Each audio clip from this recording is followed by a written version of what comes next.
সবার প্রতি আন্তরিক প্রীতি ভালোবাসা এবং শুভেচ্ছা জানাচ্ছি। তৃতীয় শ্রেণীর ছাত্রছাত্রীরা, তোমরা পাঠ দেখছিস না, গত পাঠটা মোটেই দেখো নাই, কিন্তু তার আগের পাঠটা অনেকেই দেখছে, এরা বললাম না কারা দেখে আর কারা। আমার যদি তোমরা যদি সত্যিকারের তৃতীয় শ্রেণীর ছাত্রছাত্রী হয়ে থাকো যারা দেখতেছো, তাহলে তারা তোমরা একটা পাঠ কেন মিস করো আমি বুঝি না। আবার একটা বার তো দেখো। তা সিরিয়াসলি সব পাঠ না দেখলে তো একটা ছাত্র দক্ষ হতে পারে না। তো যাই হোক, যারা দেখো নাই তোমরা পাঠগুলি দেখে নিবা, যাতে কোনো পার্টি মিস করবা না, সবাই সকল পাঠ দেখবা। যাই হোক, আমি আজকে তোমাদের 39 পাতার পাঠ পড়াইতেছি। দেখো, 39 পাতার কিছু অঙ্ক আছে। আমি আগেই বলছি যে বাড়লে যোগ কমলে বিয়োগ, এই জিনিসটা কিন্তু সহজ, সবাই তোমরা বুঝতে পারছো এখন। তাই আমরা আবার দেখি, এখানে একটা অঙ্ক আছে 39 পাতায়। যার 65টি মার্বেল ছিল, তার বাবা 38টি মার্বেল দিলেন। এখন রেজার মার্বেল হলো কয়টা? রেজা তো 65 মার্বেল ছিল, তার বাবা তাকে আরো 48টি মার্বেল দিলেন। তা দিলে কি বাইরে গেল না? তো জানি আমরা বাড়লে যোগ, তার ছোটো হিসাব করার দরকার নাই। যেমন 5টা থাকে, তোমার বাবা যদি 2টা দিত তাহলে 7টা হইতো, বা রেজার 5টা থাকতো, তার বাবা যদি আরো 2টা দিত, 3টা দিত, তাহলে 5টা 2টা 8টা হইতো। আমরা এখন সহজেই বুঝতে পারি যে বাড়লে যোগ হয় আর কমলে বিয়োগ হয়। তাহলে এখন রেজার 65 মার্বেল ছিল, তার বাবা তাকে 48টি মার্বেল দিলেন। এখন তার কটা হইলো? তার যোগ হইব, আমরা বুঝতে পারলাম যে বাড়বে। আবার এখন তাহলে আমরা এটা করে নিই, 65টা মার্বেল ছিল, সেটা আমরা যেটা ছিল এটা বাঁ ধারে লিখবো, আর যেটা যোগ করবো সেটা সবসময় ডান ধারে লেখা যোগ করতে হয়। হ্যাঁ, তাহলে 48টা মার্বেল দিলে কয়টা হয়? তাহলে এখানে 48 লিখলাম, যে যোগ চিহ্ন দিয়ে দিয়েছে তারা। তা 8 আর 5 কত? 13, 13 আর 3, আর 8 আর 5 13 তোমরা জানো। তারপর যদি গণতে না পারতে গণতে পারো, 8 9 10 8 8 9 10 11 12 13, যে 5-এর করে এটা 8 9 10 11 12 13। তো 13 3 নামে হাতে থাকে 1। হ্যাঁ, হাতের এক আমরা আগেও যোগ করতে পারি, পরও যোগ করতে পারি। যে আগে যোগ করি তো 5 আর 6 কত হয়? আর আগে যোগ না করি তো 4 আছে 10 আর 1 11 হইব। আর আগে যোগ করো তাহলে 4 5, 5 আর 6 কত হয়? 5 6 7 8 9 10 11, তাহলে 11 হয়। অথবা যে 6 আর 4 10 আর হাতে রেখে 11, আমরা আগেও যোগ করতে পারি, পরে যোগ করতে পারি। তাহলে এখন রেজার কয়টি মার্বেল হলো? তাহলে 113টি হলো না? 113টি মার্বেল হলো। 113টি মার্বেল হলো। এখন বলছে, এখন আবার একটা কথা বলছে, বন্ধুদের সাথে খেলতে গিয়ে রেজার 17টি মার্বেল হারিয়ে গেল। রেজার কাছে এখন কয়টি মার্বেল? হারাই গেল মানে কি কমে গেল না? 17টা তো এখন আর নাই, তা 17টা চলে গেল মানে কমে গেল। কমলে আমরা বিয়োগ দিই। তাহলে আগে 113টা মার্বেল ছিল, তার 17টা মার্বেল হারাই গেল, মানে 17টা কমে গেল। এখন তাহলে বিয়োগ করলে কত? যেহেতু তাহলে বিয়োগ হবে, কমে গেছে। তা 7 আছে 3 13, 7 আছে 13 বিয়োগ করলে 7 8 9 10 11 12 13, তা 6 ইলে। হ্যাঁ, যেহেতু 3 13 দিচ্ছে, হাতে 1 থাকবে। হাতের 1 দশকের করে 2, এটা দশকের, এটা একক করে একক একক যোগ, দশক দশক বিয়োগ হইব। একক একক বিয়োগ, দশক দশক বিয়োগ। একক একক বিয়োগ করলাম, যেহেতু 3 13 ধরছি 10, তাহলে এখানে হাতে 1 থাকবো, তাহলে 1 1 2 হয়ে গেল। এটা 2 আছে, আবার এইটা দশকের করে আবার 1 আছে। হ্যাঁ, তাহলে এখন এই 1 এখন 2 2 আছে, মানে 2টা বড় হয়ে গেল। 2 আছে 11 কইলে পাশাপাশি 1 বড় হইলে আমরা জানি যে 9 হয়। যেমন 1-এর থেকে 2 পাশাপাশি বড় হতে 2 আছে 11 হইব 9 হইলে। তারপর আমরা আবার টুকু না দেখি, 2 3 4 5 6 7 8 9 10 11, যে পাশাপাশি 1 বড় হইলে 9 হয়। যেমন এখানে 3 থাকতো, এখানে যদি মনে করো 2 থাকতো তাহলে 9 হইতো। এখানে 4, এখানে 5 থাকতো, এখানে 4 থাকতো, তাহলে 9 হইতো। তাহলে এখানে 2 হয়ে গেল, হাতের 1 2 আছে, তাহলে এখানে 1 বেশ কম, 2 আছে 11 9 হইলে, হাতের হইলে আবার 1 1 1 মিলে গেলে 0। তাহলে এখন কি 96টি মার্বেল হলো না? এতটি মার্বেল হলো। তাহলে ওই যে আমার 48টা দিছে, 48টা বাড়ছে, যোগ হয়েছে, আবার 17টা হারিয়ে ফেলছে, 17টা কমে গেছে, বিয়ে হলো। তো অঙ্ক একদম সহজ, বুঝতে পারলে। অঙ্ক কোনো কঠিন সাবজেক্ট না। হ্যাঁ, এখানে একটা অঙ্ক দিছে, দেখো, লিমুর 14টি কলম ছিল, তার মা তাকে আরও 10টি কলম দিলেন। লিমুর মোট কতটি কলম হলো? তাহলে 14টি কলম ছিল, তার মা যেহেতু দিচ্ছে তাকে আরো 10টা, তাহলে 10টা বাড়ছে না, বাড়লে তো যোগ। তো 14 সাথে 10 যোগ করলে 24 হয়, এখানে বইলা দিছে। ঠিক আছে, এখন আর এখানে খ দিছে রাজুর 29টি বেলুন ছিল, সে তার বোনকে 5টি বেলুন দিয়ে দিল।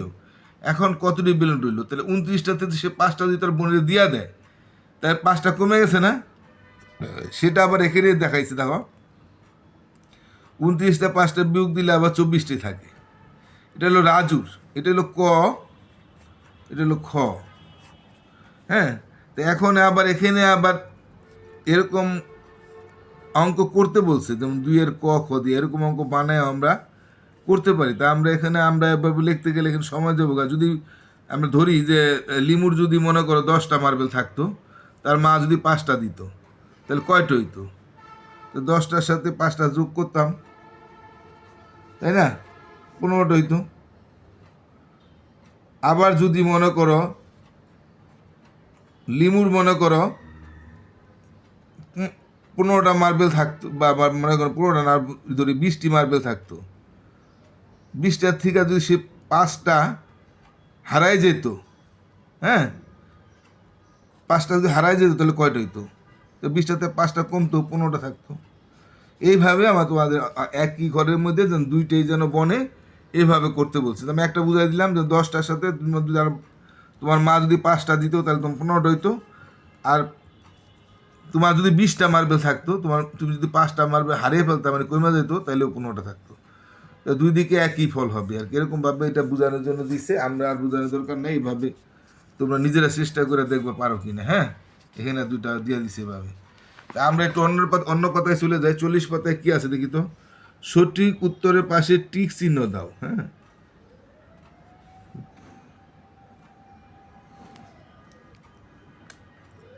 তা সঠিক উত্তরের পাশে যদি টিক চিহ্ন দিই, এখানে আছে কত? 30, এখানে আছে 75। আমি এই অঙ্কগুলিতে আমি আমাদের বলছি, যদি সমান চিহ্নের বাঁধারে ঘর থাকে, তাহলে যোগ থাকলে বিয়োগ হবে। সেটা এখানে ঘর থাকলে বিয়োগ হবে, এখানে ঘর থাকলে বিয়োগ হবে। তাহলে 30-এর সাথে কত যোগ করলে এই 75 হয়? তাহলে এটা বিয়োগ করলে পাওয়া যাবে। তাহলে 30-এর সাথে কত বিয়োগ করলে 75 হয়? তাহলে আমরা এটা দেখতে পারি যে 30-এর সাথে 30-এর সাথে এখানে বলছে কালি শুরু কোন সংখ্যাটি বলবে? 30-এর সাথে কত যোগ করলে 75 হবে? আমরা 75 থেকে আমরা 30 বিয়োগ করে দেখি, 5 45, কিন্তু 45, এই যে 45, তাহলে 75-তে 30 বিয়োগ করলে 45 থাকে, তাহলে 45 হবে এখানে। আমি একটা জিনিস তোমাদের বুঝাই দিই, যদি তোমরা এই যে সমান চিহ্নের পরে যে সংখ্যাটা থাকবো, তোমরা ঘরের সংখ্যা বসানোর পর যদি তুমি দেখবা যে যোগ থাকলে যোগ করে দেখবা যে এটা হয় কিনা, আর বিয়োগ থাকলে বিয়োগ করে দেখবা যে পরে খালি ঘরের সংখ্যাটা বসে হয় কিনা। যদি এটা আমি বিয়োগ করে বসাইছি, যদি আমি যোগ করে বসাইতাম, তো 75 আর 30 কত হইতো? 105 হইতো। এই 105টা যদি আমরা এখানে বসাই, তো 30-এর সাথে 105 যোগ করলে আরও বাইরে যেত গা। 105-এর সাথে যদি আমরা 30 যোগ করতাম, হ্যাঁ, তাহলে আমরা যদি মনে করো আমরা এখানে ভুল কর্মে আমরা 105 বইতাম, তাহলে আমরা দিয়ে যেত 135, কিন্তু আমার কিন্তু 135 নাই, এখানে আছে 75, তাহলে আমি কোটা ভুল করছি। তাহলে নিশ্চয়ই এটা বিয়োগ করে হবে, তাহলে 45 হবে। এটা বিয়োগ করলে 45 থাকে, 45 হলে 30 যোগ করলে 75 হয়।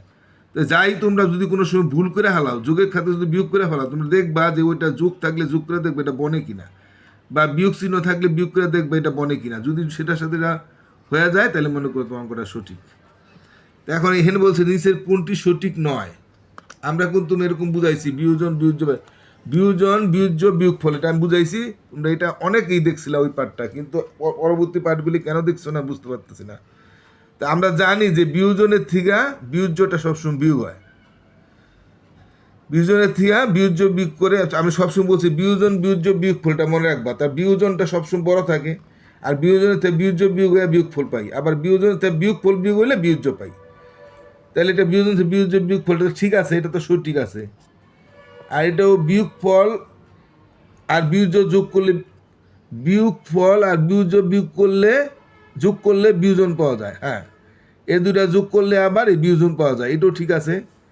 তা বিয়োজন আর বিয়োগফল যোগ করলে বিয়োজ্য পাওয়া যায়, বিয়োজন আর বিয়োগফল যোগ করলেও বিয়োজ্য পাওয়া যায়, এটাও ঠিক আছে। এটা বিয়োজ্যটা এটা বিয়োগফল আর বিয়োজ্য যোগ করলো যা, আর বিয়োজ্য আর বিয়োগফল যোগ করলে একই তো, কারণ লেখাটা আগে পর হয়েছে, এটাও ঠিক আছে।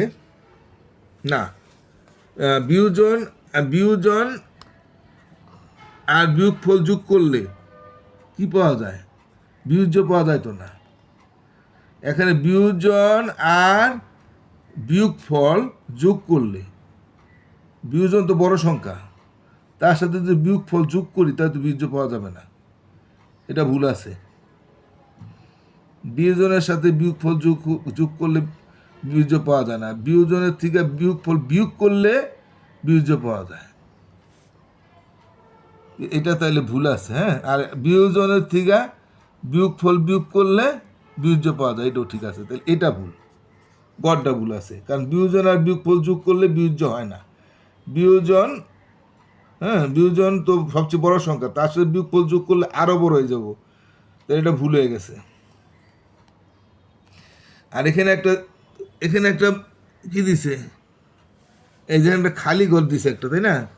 এই খালি ঘরে কত বইব? এখন এটা যোগ করলেই আমরা পাই, যেমন এখানে এক দিয়া দিছে না, এক এক যোগ করলে এক হয়। হ্যাঁ, এখন এখানে কত কত হইলে এ দুটা যোগ করার ফলটা ঠিক হইব। তাহলে আমরা পরেরটা যোগ করি, 7 আর হইলো এটা দশকগুলো 7 আছে, দশকগুলো 9 আছে, 7 আর 9 যোগ করলে 16 হয়, 16 6 হয়, তাহলে এখানে 6 হইব। আর থাকলো এক, এক আর শতকের ঘরে 1 এলো 2 3, 3 আর 2 5, আর এগুলি সব ঠিক আছে, এগুলো করতে দেবো না। এখানে 6, এই 6টা হবে, এই 6টা। এরকম সঠিক উত্তরের মধ্যে পরীক্ষায় আসতে পারে। আর উপরে নিচে হিসাব করি, মানে এটা যোগ, এই যোগগুলি তো তোমরা সবাই পারো, এই যোগগুলি তো আমার আর কোনো করার দরকার নাই, এই যোগগুলিও তোমরা পারো। হ্যাঁ, তাহলে এই যোগগুলিও তোমাদের করার দরকার নাই, এই যোগ তো তোমরা পারবা। আর এই বিয়োগ আমার অনেকবার করাইছি, তাহলে এই বিয়োগ তোমরা পারবা। তা আমি এগুলো আর করাইতে চাই না। এখানে আছে কিছু খালি ঘরে পূরণ করি, খালি ঘর পূরণ আমি তোমাদের শিখাইছি। হ্যাঁ, তারপরে তোমাদের এই খালি ঘরে কত হবে সেটা একটু যদি বলো তো আগামী দিন করে দিতে পারি না, ঠিক আছে? আমি আজকে একটু বুঝাই দিই। এই যে এখানে তো 98 আছে, তাই না? তা এখানে কত দিলে এই তিনটা সংখ্যা যোগ করে ফলটা হবে?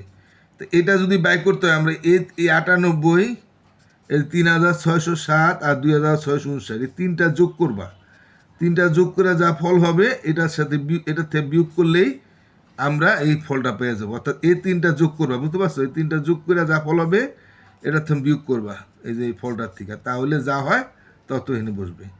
আর এটা যোগ চিহ্ন আছে, যোগ চিহ্ন থাকলে তো আমরা বিয়োগ করি, তাহলে আমরা জানি যোগ চিহ্নের সময় বাউদার সংখ্যা ঘর থাকলে বিয়োগ হবে, এখানে ঘর থাকলে বিয়োগ হবে, এখানে ঘর থাকলেও বিয়োগ হইব। আর বিয়োগের সময় যদি এখানে ঘর থাকে বিয়োগ হইব, আর এখানে ঘর থাকলে যোগ হইব। তাহলে এটা যদি এখানে মাঝখানে ঘর আছে তাহলে এটা বিয়োগই করবা, আর এটা প্রথমে ঘর আছে তাহলে দুটা যোগ করে যা ফল হবে এখানে বসাইবা। তাহলে ঠিক আছে, আমি বলে দিলাম, তোমরা নিজের এই কটা করতে পারবা। আমি পরের দিন আমরা এই যে পরে আমরা 6-7 এই প্রশ্নের অঙ্ক করাবো আগামীকাল। আশা করি তোমরা সব পার্ট দেখবা, কোনো পার্টি কিন্তু মিস করবা না। তো সবাই ভালো থাকো, আজকে মতো টাটা।